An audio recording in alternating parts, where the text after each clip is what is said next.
You're live. What's up, everybody? Hello. Good morning. I usually have intro music on my live events. I've got nothing. Can't share my screen. I can't share audio, so it's a cold open. I'm just going to stare everybody in the eyes until we all get here. Let me know if you can hear me. Pop in the chat. Maybe let me know where you're tuning in from. Let me know everything's working okay. We'll give it 2 minutes to let everybody filter in, and then we'll get started. Also, this is my first time doing a Substack Live from the desktop.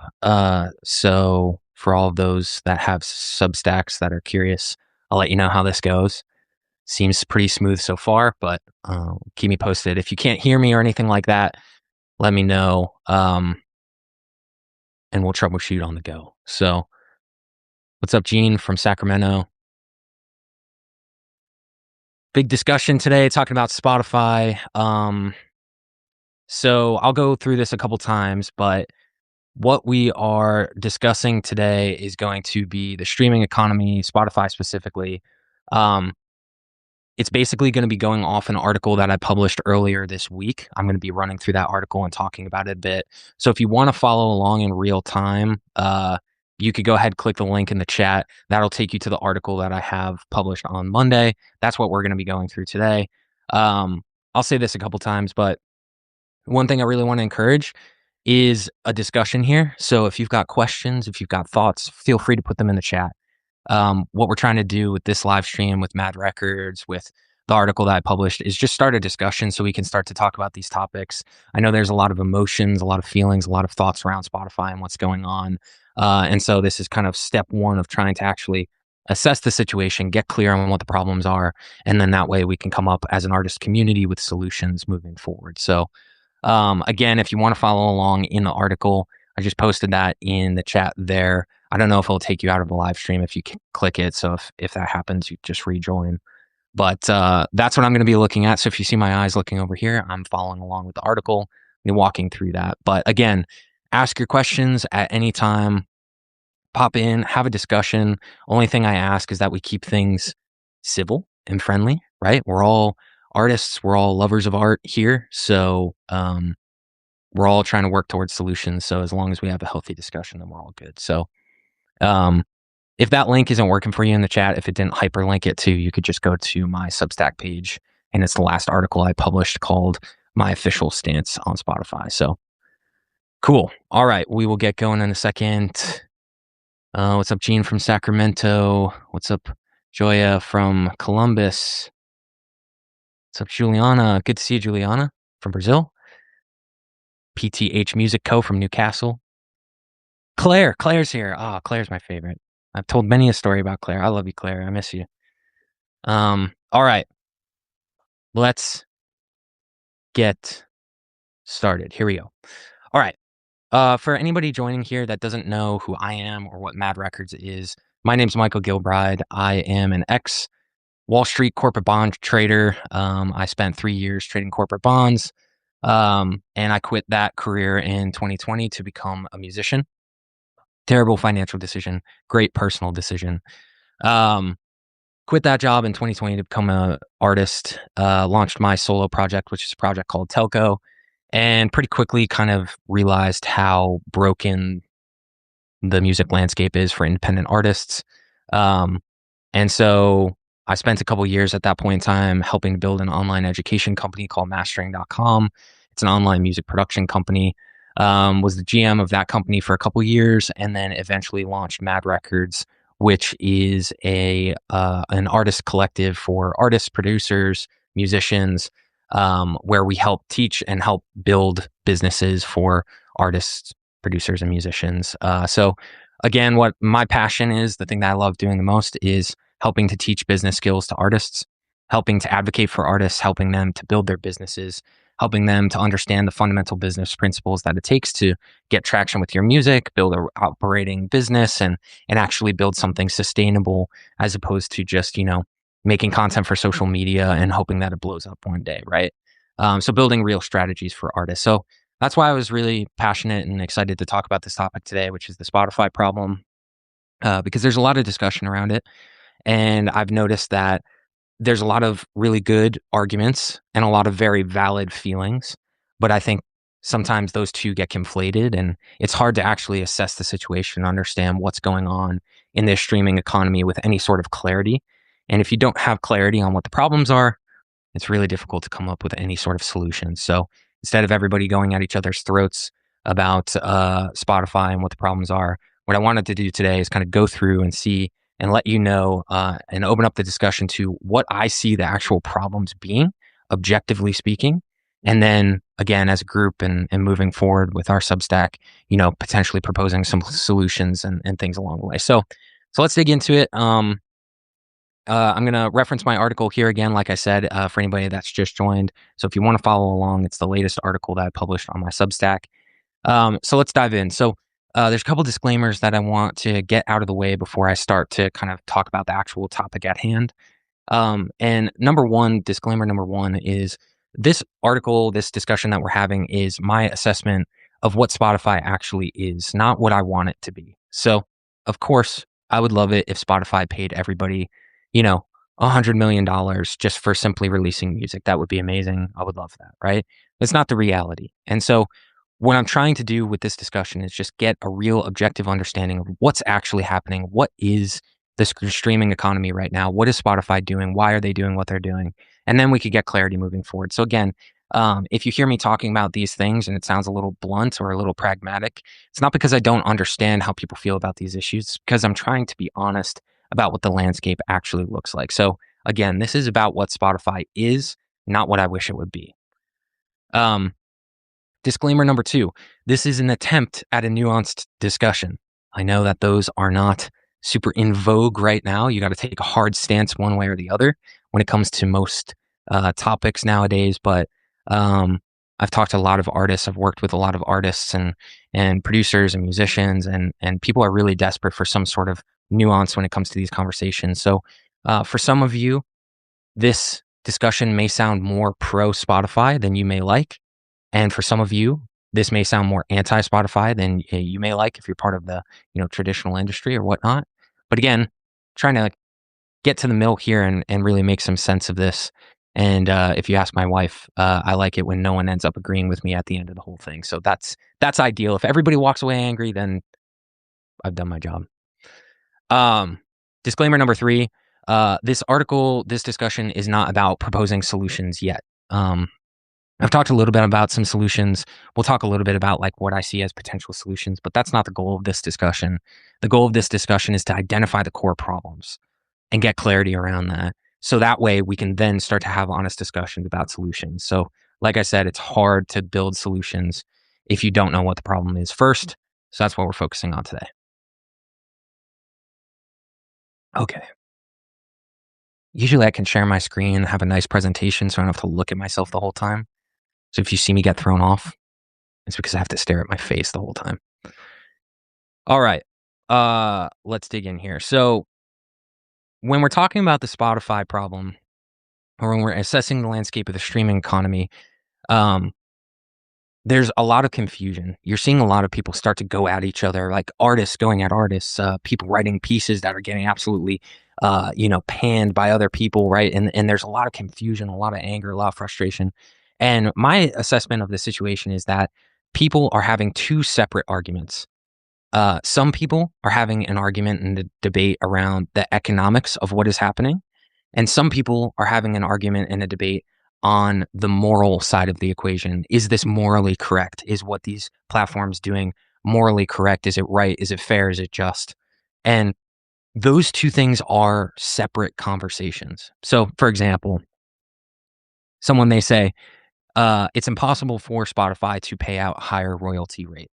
And someone may respond to that argument and say, well, Daniel Ek just took a $20 million bonus, right? It seems like they've got money to spend, right?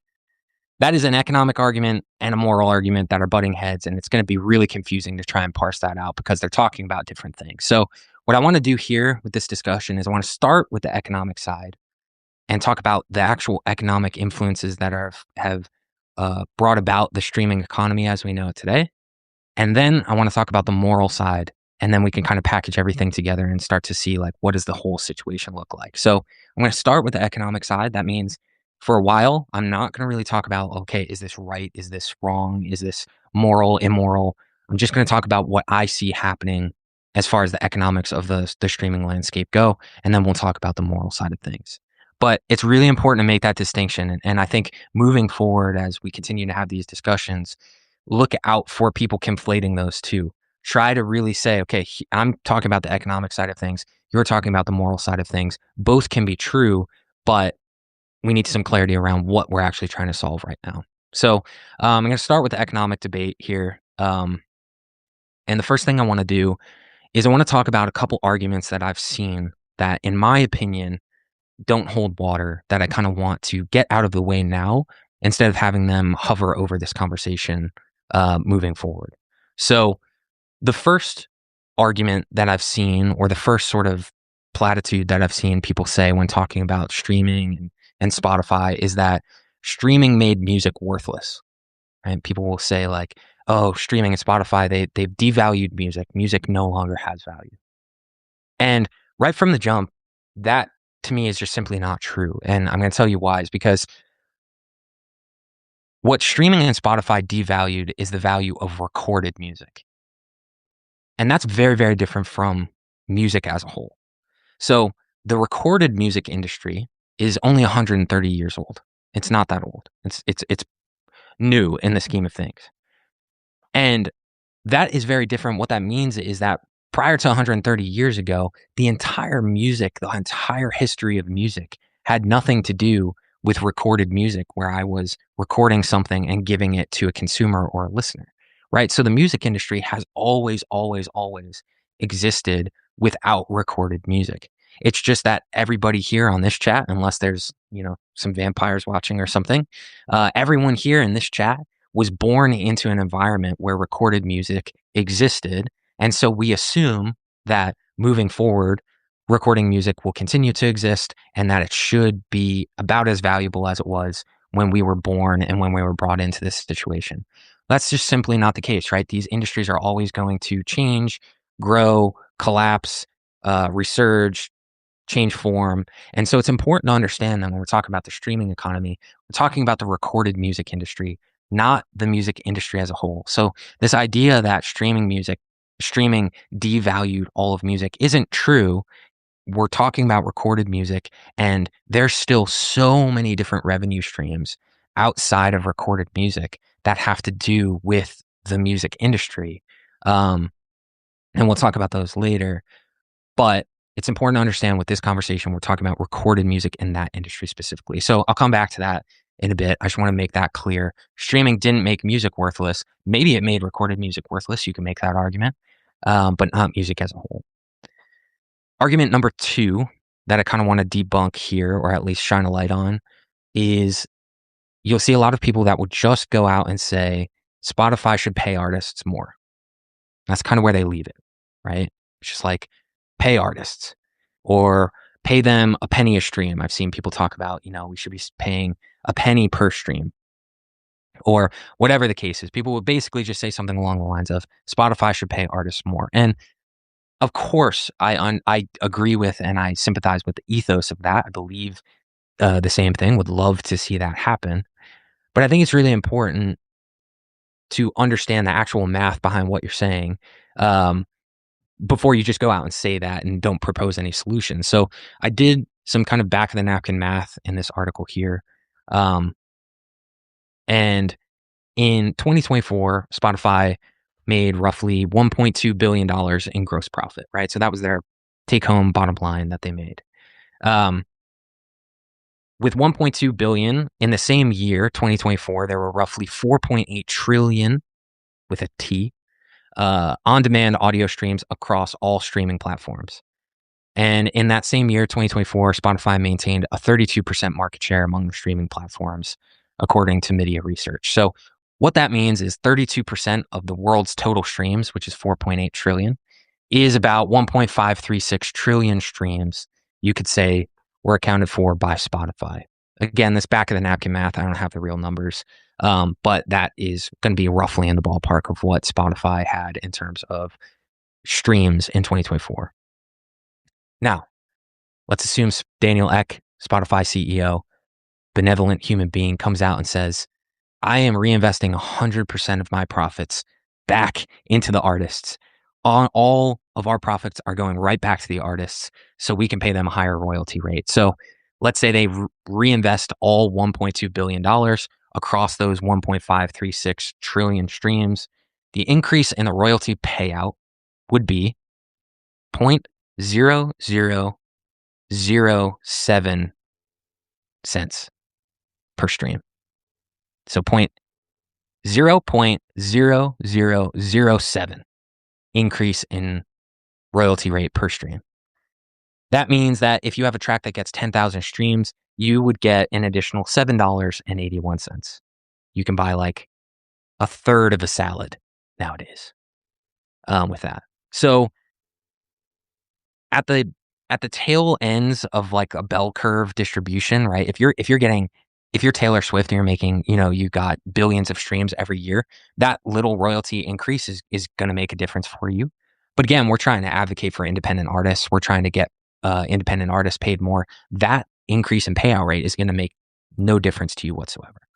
And this is all with the assumption that Spotify is reinvesting 100% of its profits back into royalty payouts, which is never going to happen, right? So we're already living in fantasy world, but even if that did happen, it's not enough to move the dial. So if Spotify wants to pay artists more, the entire business model needs to change. And that's where you can have an interesting conversation. Should the business model change? Should we be, rewarding a business that has that type of business model? That's a different discussion. But what I'm saying here is that no amount of scaling by Spotify, no matter how big they grow, no matter how big their profits are, is going to be able to actually just flat out pay artists more in a meaningful way. Unless you did something like, only pay people who hit a certain gate threshold. And I saw somebody propose that on Substack recently. It got absolutely lambasted by the artist community. So again, there is no way to just go out to everybody and say, hey, we're going to pay you, a penny a stream or 10 cents a stream or whatever the case is. It just won't happen. So I think while I agree with the ethos, you go out and say, hey, Spotify should pay artists more. I agree with that. But with what money and how are they going to do it in a way that actually scales? And again, even if they reinvested 100% of their profits, it's not going to move the dial. So is that uncomfortable? Sure. Does that maybe make you angry? 100%. And I totally get that. But it's just important to understand, because if we're going to find solutions here, then we need to really understand, like, okay, going out and saying pay more isn't going to really hold water. And then the third sort of argument that I want to debunk on the economic side of things is that other streaming platforms have solved this problem. So you see a lot of people will talk about it. It kind of blows my mind. People will say like, oh, well, Apple Music and Amazon like have higher royalty rates. And first of all, I find it kind of ironic when people are like morally leaving Spotify to go to Apple and Amazon. It's like, I don't know if that's making a big difference, but regardless, that alone is a myth. So Apple Music actually pays out a lower amount of its total revenues to artists and labels. Apple Music pays out 52% of its total revenues to artists and labels. Spotify actually pays 70% of its total revenue out to artists and labels. The reason why it appears that Spotify or that Apple Music has a higher payout rate is because they don't have a free ad-supported tier like Spotify does. So as you probably know, Spotify has a free tier where you can listen to music for free and then you just get ads. And all of those streams get added into what that total amount of money that gets reinvested gets divided amongst. So it's a bigger number than Apple Music has, which makes it look like the royalty rate is lower. But Spotify actually pays out more of its revenue to artists than Apple Music does. So Apple Music, Amazon Music, these other platforms haven't solved that problem. It's just sort of creative accounting in a sense. And it's all about what metric you're looking at. Sure, they have a higher excuse me, higher royalty rate, but they're paying out less of their total revenue. And then you'll see other people will say, oh, well, I know this platform that pays 10 times the royalty rate, but they'll have 500,000 total users, right? So, um, again, if the audience isn't there, it doesn't matter if the royalty rate is 10 times higher. If the audience is 10,000 times smaller, right? You're still not going to get paid more. So the idea that other platforms have kind of cracked this problem and it's just a matter of copying what Apple Music's doing or Amazon Music, it's not true. It's just looking at different metrics. So the streaming economy, these platforms, these streaming platforms, no one has cracked the code on how to meaningfully pay artists. It just depends on what metric you're looking at. So those are the three kind of like arguments that I see. There's a bunch more, but those are the three arguments that I see with regards to the Spotify issue that I think are just not moving the conversation further. They sound nice. They feel good, right? It's nice to say. But we're not actually addressing the real problem. And if we're not talking about real problems, then no one's going to listen. Um, if we can identify and poke at the real problems, like let's say we can find the problem with Spotify and the streaming platforms and we poke at those things, that's when you get people's attention, when you start talking about things that they could actually fix. If we talk about these things, we're kind of, shouting into the void. So, um, all right, let's keep rolling here. Claire asked if this is being recorded. Yes, it is. This will be recorded and I'll post it on my Substack later as well.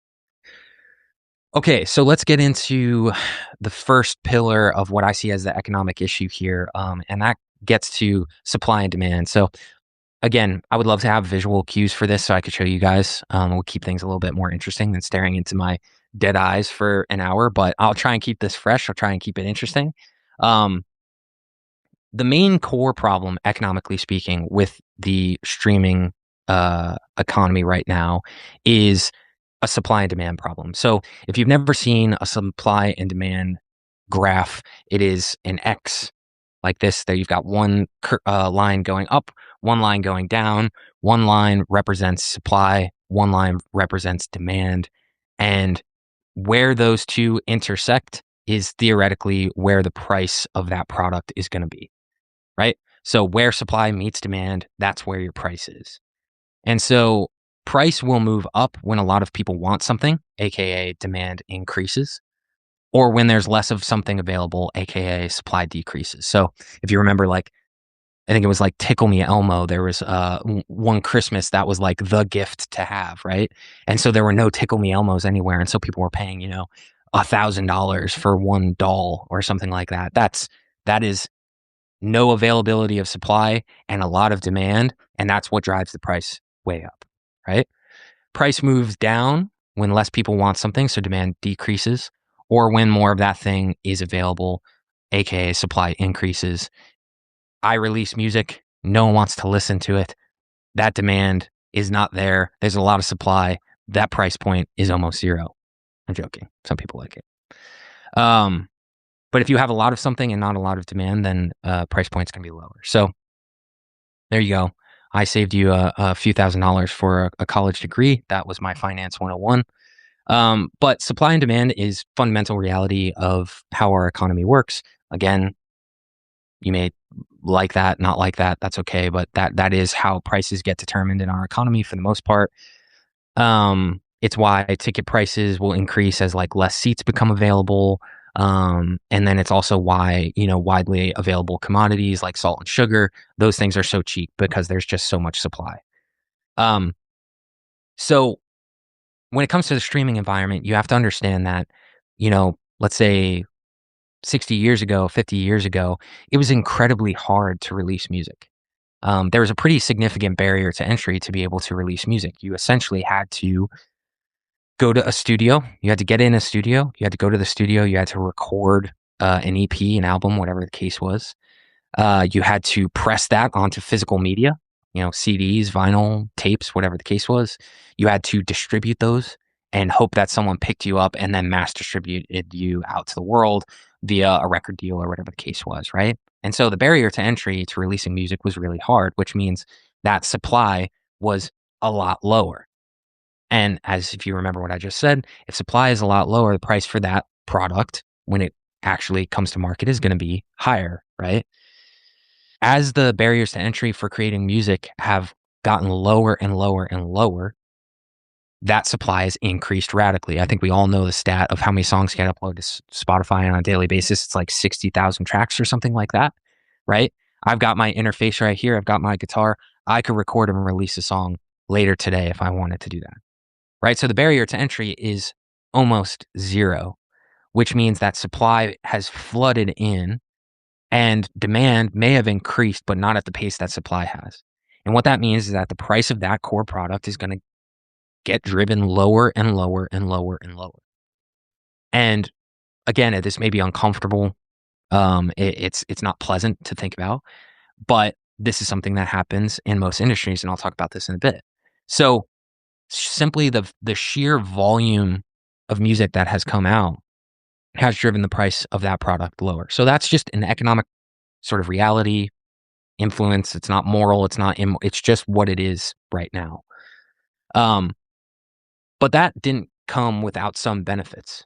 So yes, the price of the product has gotten lower over time, but people like me who 60 years ago would never have had a shot at getting a record deal or getting in a studio or have the money to be able to press, 100 pieces of vinyl so I could get it out to labels to shop it around. I now have access to the greatest distribution platform known to man with an audience of, if just through Spotify, 713 million people. And I can do it all for the price of a distribution subscription, $20 or something like that. One of our collective members, David Baldwin, wrote a really good piece on this, talking about Spotify's use as a distribution platform. But there's a trade-off there, right? Yeah, sure, the price of the product is lower. People aren't paying me for it.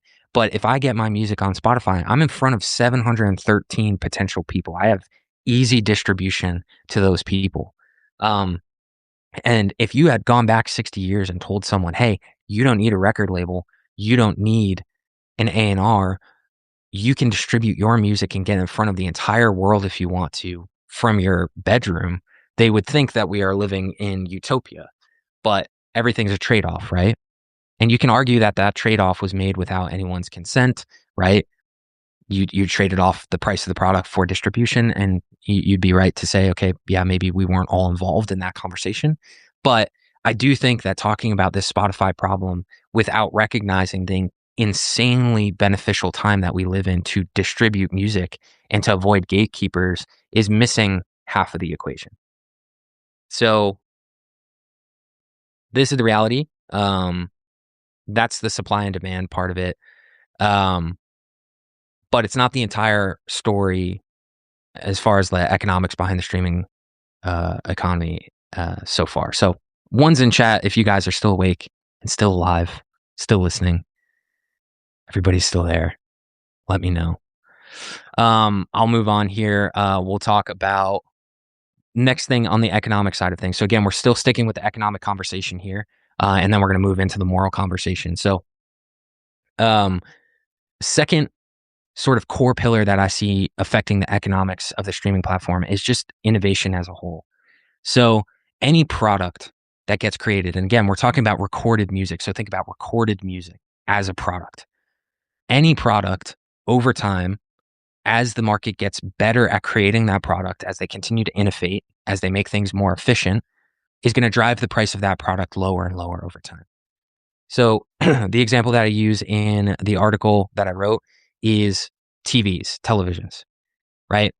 If you looked at a plasma TV or a flat screen TV 20 years ago, it was probably like, I don't know, $5,000 or $10,000 or something like that. But as these companies get more efficient, as they understand the product, as they make innovations, as they develop, that price of that product is going to go lower and lower and lower because they're able to do it more efficiently, right? And so in this article that I wrote, I have a chart here about the average deflation in TV prices by year, and it's almost every single year the price of TVs is deflating. And so any product over time, if the product stays stable, there will be innovation and that price will get driven lower. And that's usually a good thing. It's just when it's happening to products that artists rely on, it feels a lot more existential, right? No one gives a crap about if there's downward pricing pressure for GE or Samsung for their TVs, right? We like that. But when it's our product, if we're selling music, it hurts a lot. And it makes it difficult. And it means that we have to pivot and we have to change and we have to find different places where we can still charge premium prices for. But this happens in every industry.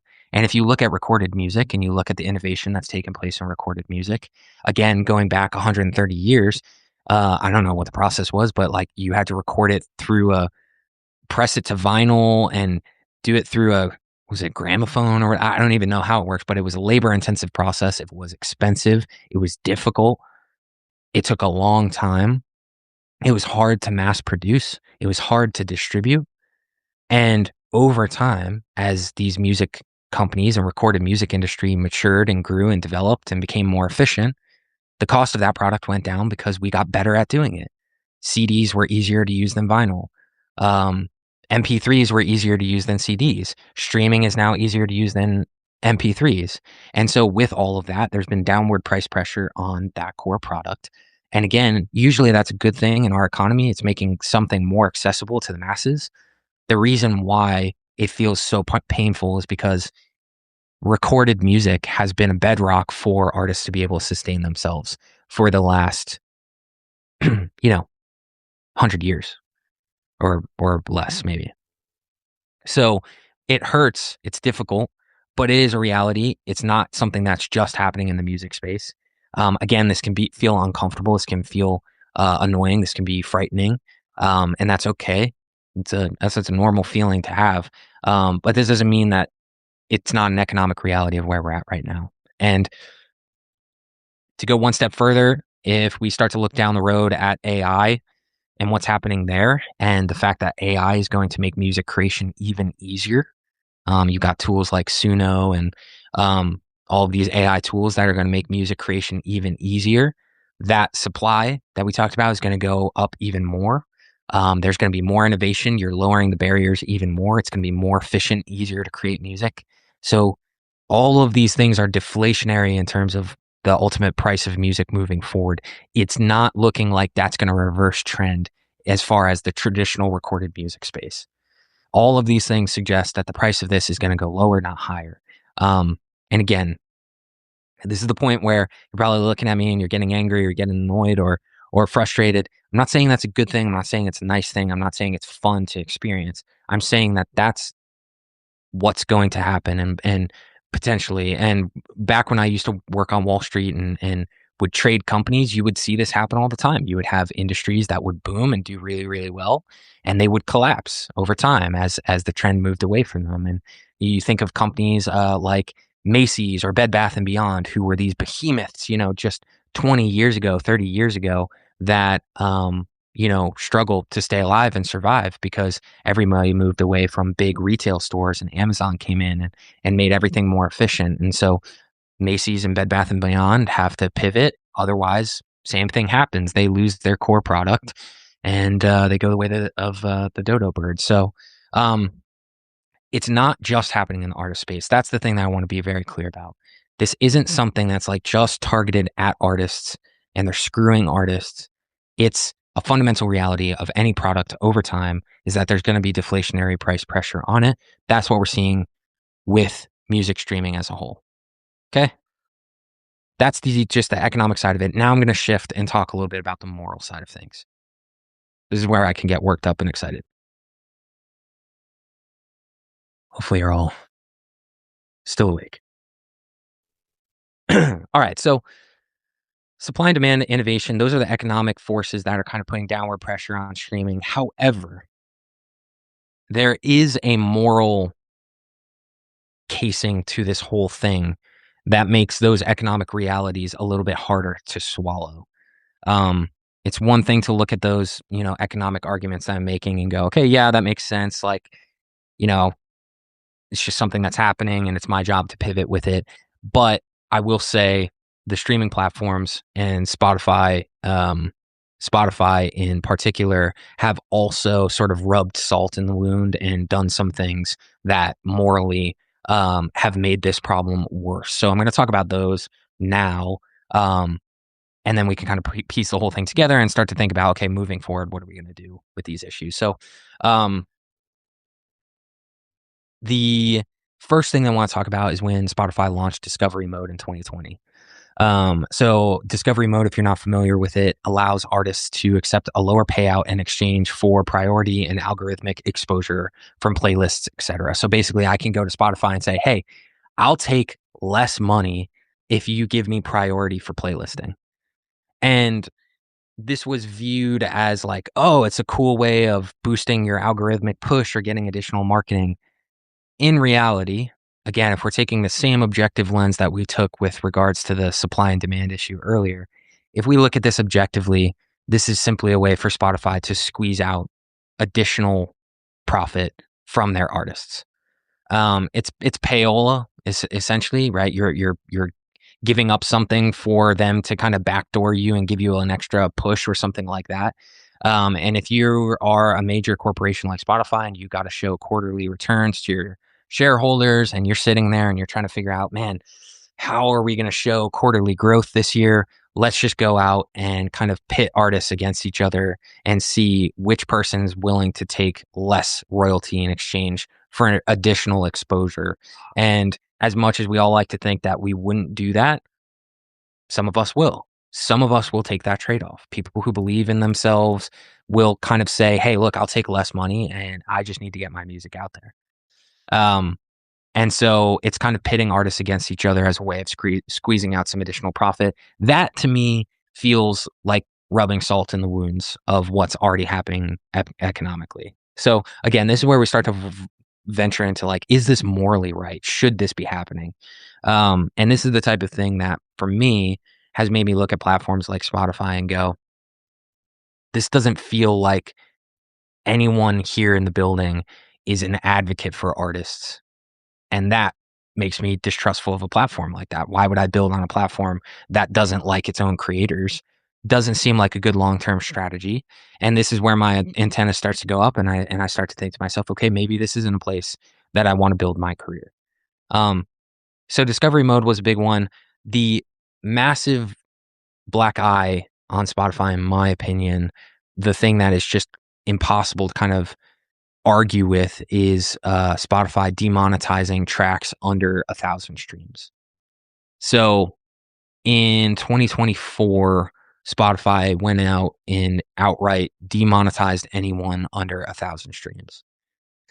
Meaning that if you have less than 1,000 streams, you don't get paid anything at all. Not to mention that your payout at that point was what, $3 or is it something like that? Would have been $3, right? So now you don't even get your $3. You can't even buy a pack of gum. You don't get anything at all. And this decision by Spotify, again, I get it. It's a type of thing where it's like you're trying to show quarterly returns and quarterly growth, and you go, okay, what's a quick lever that we can pull? Anyone under 1,000 streams, we're going to demonetize. I think the argument that Spotify made, which I do think there is some validity to, is that if you've got someone who is just mass churning out music or AI music or something like that, and is collecting just a couple dozen streams and they just do it at such a high volume, they don't want to be paying out people like that. And I think there's some truth to that. But to me, this feels like, again, wringing out the washcloth and trying to squeeze out some sort of marginal additional profit from the people that are already struggling the most, right? You are going to the people whose music already is struggling to get traction, and you're saying, hey, that $3 that you got, we're not even going to give you that. So this to me feels like not only just morally not a great decision, but also strategically from a business perspective feels like a massive mistake, right? You're isolating 80% of all tracks on Spotify fall under the 1,000 stream threshold. So you're basically going to 80% of your creator base and you're saying you are worth nothing to us. And that alone doesn't seem like a good long-term plan for a platform that's trying to be relevant in the culture. And I've talked about this a lot, but I think the music industry is always a balance of culture and counterculture, right? You've always got what's in and what's popular and what's in vogue. And then you've got the counterculture, the underground scene, the people that are poking fun at the things that are currently popular. And those two exist kind of in unison with each other. They balance each other. And if something becomes too weighted toward one end, it tends to collapse on itself. And so Spotify is basically looking at the counterculture, the underground scene, the people that are not in the mainstream, and they're saying, you're not, you're not welcome here. You're not involved in the discussion. And strategically speaking, I feel like that's just a bad decision, because if you lose the counterculture, and you will lose the counterculture, because these people, if they're not even making their $3, are going to say, hey, I'm going to build somewhere else, then they will leave and they'll go somewhere else. And that counterculture will build somewhere else. And just if I was running the company, I would do my best to at least try to preserve that counterculture. And considering that 80% of my creator base falls under that 1,000 stream threshold, it seems silly to isolate them. It doesn't make a lot of sense to me, and morally speaking, just doesn't feel right either. So that one to me, one interesting thing to think about, Spotify did this in 2024, which was also, if I'm correct, I believe this is right, was also the first year that they turned a profit, was in 2024. So this is something that people don't really realize. I think Spotify was founded in 2000. Well, let me see. When was Spotify founded? Was founded in 2026. So it's been about 20 years since they were founded, and they just turned a profit in 2024. So it's interesting that these are the levers that needed to be pulled for Spotify to turn a profit. It goes to show you that this business model is not really designed to pay artists, reward artists. That's not the goal of it. In fact, if they ever want to turn a profit, grow that profit, and there's going to be pressure quarter over quarter to do that, then they're going to have to keep making decisions like this. They're going to have to squeeze and squeeze and squeeze and squeeze their creator base, or they're going to have to raise prices on their consumers. And chances are they'll do both. Okay, third moral argument that I wanted to talk about today, and this is a big one that a lot of people talk about, is Daniel Ek's 600 euro investment in AI defense. This is an interesting one to talk about.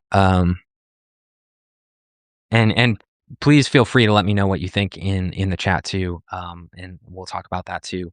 But this decision by Daniel Ek, again, morally, I'm opposed to it. It's not what I would do with my money. It's not the industries that I would be supporting. But again, strategically, if let's say you put your hat on, and let's say you're the CEO of Spotify, and you're just getting through 2024, you've turned a profit for the first time ever, but you've kind of alienated your creator base. People are pissed at you. They're mad at you. The artists are annoyed. You've got a lot of bad PR that year. From a press side of things, it's not looking favorable for you. There's a lot of public opinion that's turned against you. To go out and make this decision at that time, from a moral standpoint, is gross, but from a strategic standpoint, doesn't even make any sense to me. It also just sort of reinforces the idea that, like, you've got 600 euros, you think you would be reinvesting back into the music scene or the industry, or trying to build the ecosystem for music to create a better music economy, or whatever the case is. And instead, it feels like that money is just getting sucked out and sent over for to build bombs and weapons, or whatever the case is. And so this, again, just for me, there's anybody can do whatever they want with their money. I'm never one to wag my finger, and anybody can do what they want with their own money.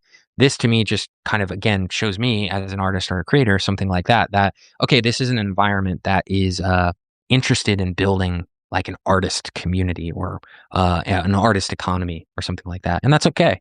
That's great. And just, in my opinion, it's a strategic mistake, right? If I'm running a company, I would try and build an artist economy, because I think that the better artists are doing, the more they're going to engage with your platform, the more great music they're going to create, the more people are going to want to be on the platform as consumers, because you're going to have great music being created. I never think that you should be, sucking that money out of the system and putting it somewhere else. But that's me.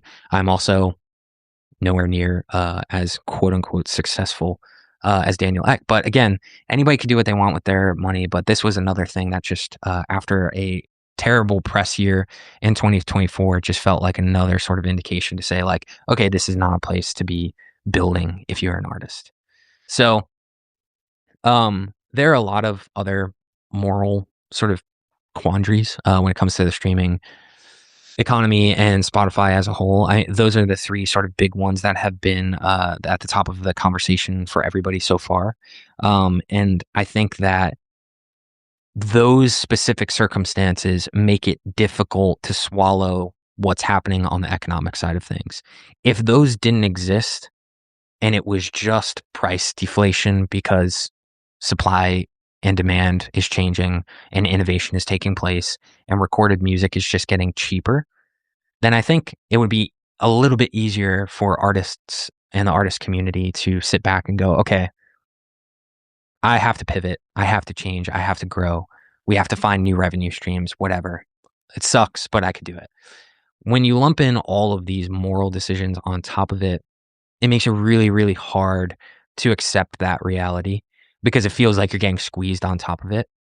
My opinion is that the moral things are difficult and they're frustrating and they can make you feel a certain way about things, but it doesn't change the underlying economic reality of what's happening.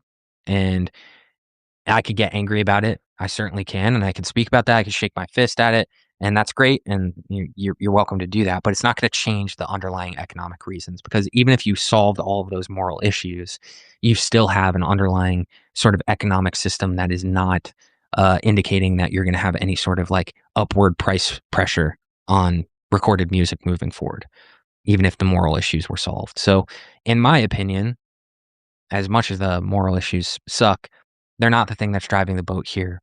And if we want to look for solutions, then we need to fix the economic issues. The moral issues are just something that are going to make us a lot more emotional as we go about doing that. And that's fine. It's just important to understand, like, when we're thinking about solutions and where artists have leverage, the moral issues are not those places. It's going to be in the economic places. We need to learn how to build better economies, different economic systems that are able to support artists. And then the moral issues are just going to cloud and make all of that a lot more uncomfortable. So I'm going to dive into kind of my conclusion here. What I would say, we'll open up for any Q&A or open discussion. Like I said, I want you guys to be in the discussion here. So if you have questions or things you want to talk about, pop it in the chat and I will bring them up or answer them or whatever the case is. So while I talk about my conclusion here, feel free to pop in the chat and let me know if you have any questions. I also saw Christopher said here, peer-to-peer file sharing devalued recorded music, not Spotify. That was inevitable with the advent of the internet. Spotify and the like are just a reaction to that reality. Exactly, right? So this started happening with Napster and things like that. I mean, people were pirating music for free. So as the technology gets better, pricing usually goes downward. Usually that's a good thing. The reason why we're upset about it is because it's our product, right? If you're an artist. And that sucks, but it's up to us to pivot. And that's what I have to talk about next here in my conclusion. So to boil down everything that we talked about today, and I know I threw a lot of stuff out there, but to boil it down to three things.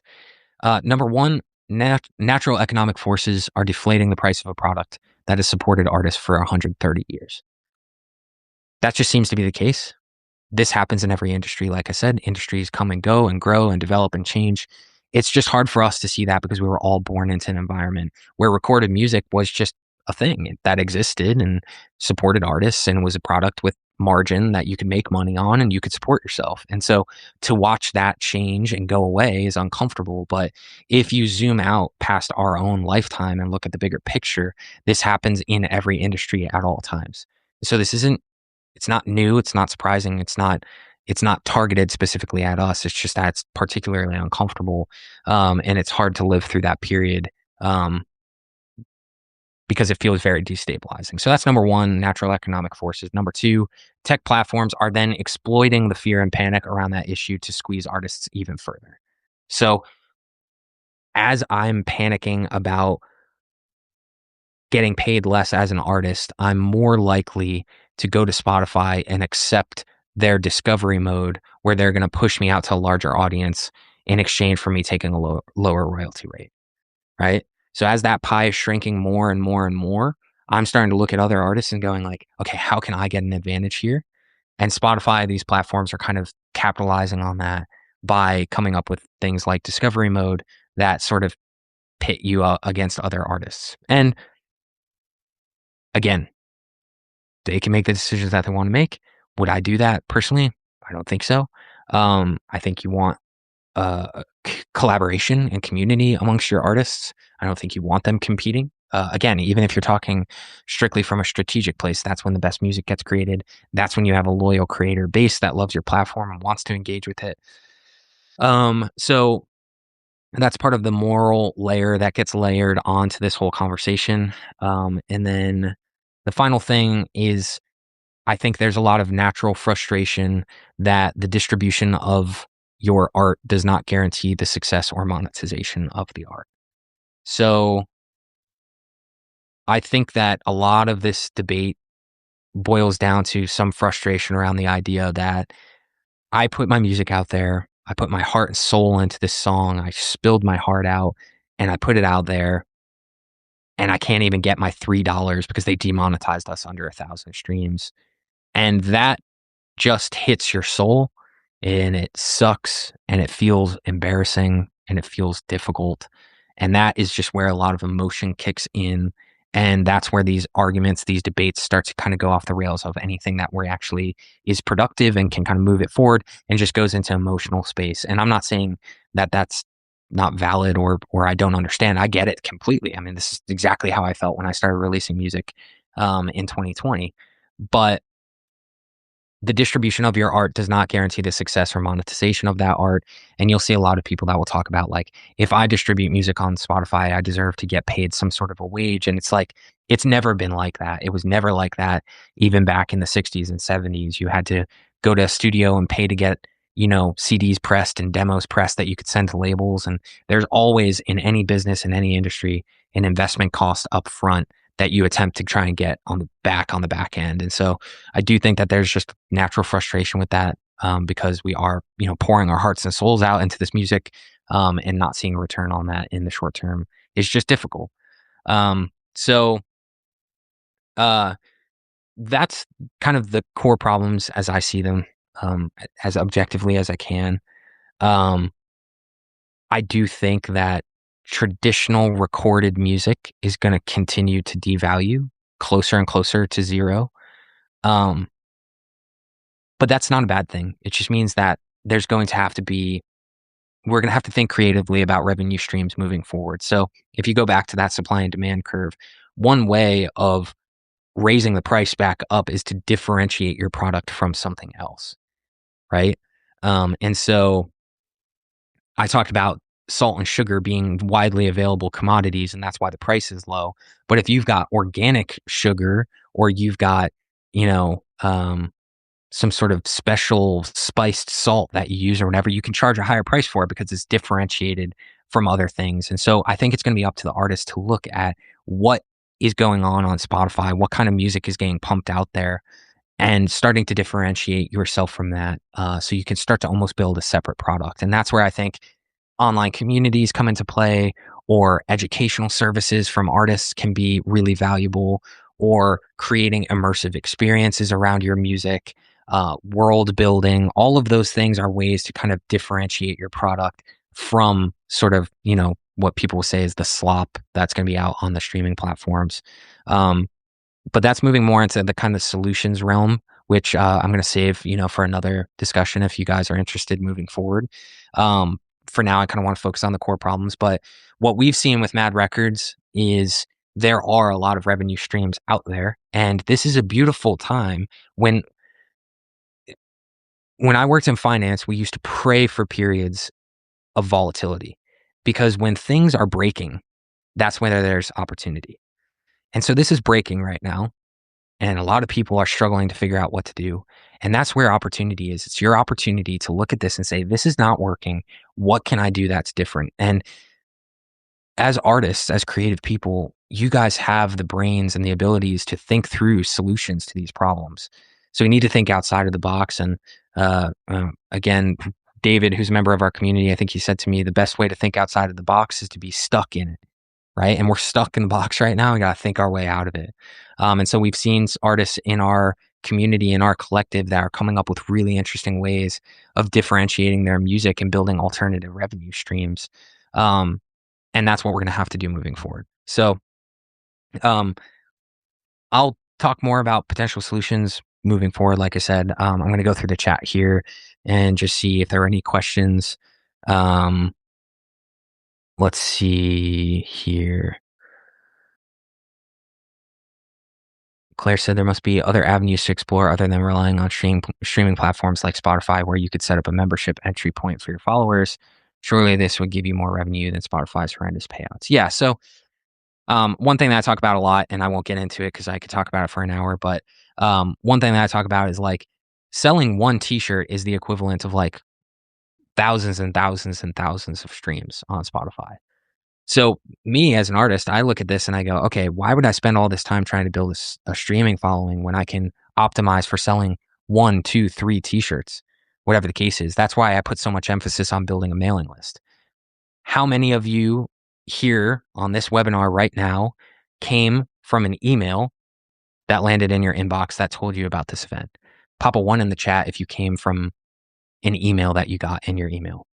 And while you do that, that's why we build mailing lists, and that's why we advocate for our artists to build mailing lists, is because it's a way of directly connecting with your fan, monetizing directly, and that is easier to do than stacking pennies with streaming platforms.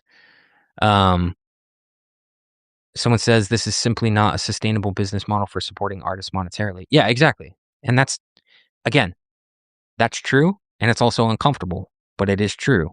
And that's not going to change unless artists build solutions in other places. And I say in this article is that, we're not the generation that gets to enjoy solutions. We're the ones that gets to create those solutions.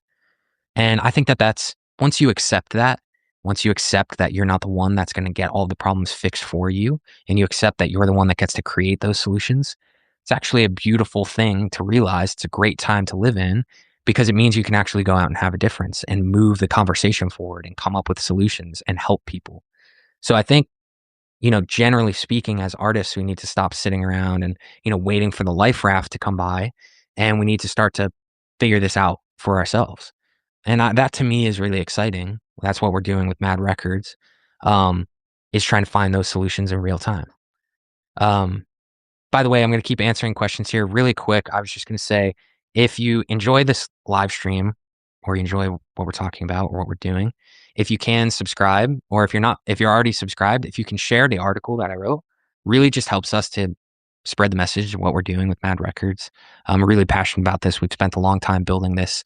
Everybody's been so kind with what we've been building. So if you have a moment to share the article, share it with a friend, restack it, hit the restack button, whatever the case is, really, really goes a long way for us just getting the word out there about what we're doing. Allows us to do like free webinars like this, educational things, because they just get our message out there. So if you have a second, would really, really make a big difference. So I appreciate it. Robert says in 1970, approximately 4,000 albums and 5,700 singles were released into the United States. Based on these figures, the weekly release rate for new music was about 77 albums per week and 110 singles per week. That's crazy. If that sounds right to me, but that is crazy to think about when you hear that 60,000 tracks are uploaded to Spotify on a day-to-day basis. So again, moral issues aside, that difference in supply alone is the driving force behind why the streaming problem exists in the way that it does. And that's just sit with that for a bit and just understand that. And then we can start to look for solutions moving forward. Riejo says, what's up, Riejo? Says, I know I personally left touring 20 years ago, now making around 10 to 15 gigs a year, but we've seen after every gig, Spotify streams pop from about 20 to 30 to about 500 to 600. Yeah. So this is another thing too, to keep in mind. So, again, I'll talk more about this on a solutions-based sort of workshop moving forward or something, but, when everybody thinks about, oh, there's going to be so much supply out there in the world, or AI is going to overtake streaming music or streaming platforms, what that means to me is that live music is just going to become so much more important again, right? If everything is dominated by AI and we don't know what's real and what's not real and who can cut through the noise, then in person experiences are going to become so valuable again, right? Being there, engaging with other people, hearing, the crackle of an amp or whatever the case, like those human experiences, it might just mean that it's time for music to start to move back offline again. And for most of us, I think that's exciting, right? So you may see, and it's my opinion personally, that we're going to see a massive resurgence in the live scene again as AI starts to overtake some of the music industry because people are going to crave real, actual experiences. And I think we're going to realize that being in a room with 100 people or 50 people in live music is something that can't just be recreated by Suno. Maybe it can in the recorded environment, maybe, and maybe that's what drives recorded music to zero. But in a live environment, I don't think you can recreate that experience. So again, those dollars might just flow back into the live scene. All of this is fluid and dynamic and changing. And I talk about it all the time, like, if you're running a business, it's like surfing, you know? Um, a lot of people think that building a business is like, I'm gonna build a fort and I'm gonna fortify it and no one's gonna get in and no one's gonna break into my fort and I'm gonna live here for 100 years and this is my space. But it's not like that. It's like surfing. It's like you are constantly trying to keep your balance and trying to ride the wave, and everything's trying to knock you off, and you will get knocked off from time to time, and it's up to you to balance on that for as long as you can, scan the environment, make changes, adapt, keep your balance. And that's to me kind of what running a business. It's very dynamic. It's always changing. And so if recorded music goes to zero, fine. We pivot, we move, we change, we find other areas of opportunity. I think live music is one of those. Um, Nigel says, yes, and in 1970, access to all other kinds of information was pretty much restricted to books. The digital channels provide overload, but not just for music. Yeah, exactly. So look at the film industry, right? The film industry is going through the exact same thing. I had a conversation with another substacker in the film industry, is talking same identical problems as we're having in the music industry, taking place in the film industry. Same thing is happening now. I saw someone just release the first ever AI primary care doctor that can diagnose you with issues, right? So doctors are feeling the effect of all of this stuff, and is that frightening? Is it scary? 100%. It's terrifying. But we live in this time. We live in this time period. That's when we are here on the earth. And you can sit and you can be terrified by it, or you can go out and you can try and find solutions. And anybody that has ever had meaningful success are the ones that have gone into scary situations and found solutions. This is what opportunity looks like. The reason why so few people are able to break through is because it's really effing scary to kind of wade into those waters, and it's easier to sit back and hope that someone else fixes it. But again, the thing I'm trying to drive home with this conversation is like it's up to us to fix these problems. It's up to you to fix these problems. Go out there, find solutions, embrace the fact that this is a scary time to live, build community around that, get people collaborating with each other. Again, that's what we've done with Mad Records is we've gotten a bunch of group of people that are like, hey, this is terrifying. What can we do about it? Reho asks, what about the new group of companies that promise you heaven and a million streams like Hyped It? You should make a research and evaluate them. Yeah. Look, anybody that promises you guaranteed success is lying. I don't think Hyped It does that. I know Hyped It, but there are platforms that do. Um, Anybody that promises you guaranteed success is lying to you. That's like the first thing that I talk about with potential Records collective students or people in our mentorship program is like, I can't promise you anything. It's a terrible sales pitch, right? But it's the truth. Is I cannot promise you guaranteed success, but I can show you what the path to getting there looks like, and then it's up to you to actually go out and do that thing. Um, so no one does that promises me success with Mad Records. Building this business requires me to constantly fail and iterate and change. And so if a business consultant came to me and said, I can get you making $1 million a month in 6 months, I would run very far away from that person. The reason why I think it works so well for artists is because we're emotional people and we're really passionate about our art. The reason why I lost a boatload of money on my music when I first started releasing it was because I was too close to it. I was too emotionally connected to it. And I'd made decisions with my own artist career that I would never make in my business career because it was too emotional. I was too close to it. I was too subjective.